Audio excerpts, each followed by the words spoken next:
आदिवासी मच्छीमार बांधवाचे छावा मराठा योद्धा रेस्क्यू टीमने वाचविले प्राण। रेस्क्यू टीमच्या या कार्याचे सर्व सत्रातून कौतुक। महाडमध्ये पडत असलेल्या मुसळधार पावसामुळे सावित्री नदीची पाणी पातळी अचानक वाढली होती। त्याच वेळी एक आदिवासी मच्छीमार बांधव महाड येथील सावित्री नदीच्या शेजारीच मच्छी पकडत होता। मात्र नदीचे पाणी अचानक वाढल्याने त्याच्या लक्षात नाही आले व हा मच्छीमार बांधव मच्छी पकडण्यात मग्न होता। मात्र छावा मराठा योद्धा रेस्क्यू टीमच्या ही बाब लक्षात आल्याने त्याला त्याच वेळी छावा मराठा योद्धा रेस्क्यू टीमने तात्काळ बाहेर येण्यास सांगितले व या रेस्क्यू टीमच्या विनंतीचा मान ठेवत सदर तरुण तात्काळ बाहेर आला व या मच्छीमार बांधवाने सावित्री नदीचे पाणी अचानक वाढल्याचे लक्षातही आले नसल्याचे सांगत छावा मराठा योद्धा रेस्क्यू टीमचे आभार मानले।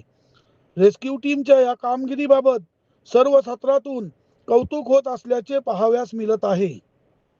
राजनीती भ्रष्टाचार वृत्तवाहिनीसाठी ब्युरो रिपोर्ट, रायगड।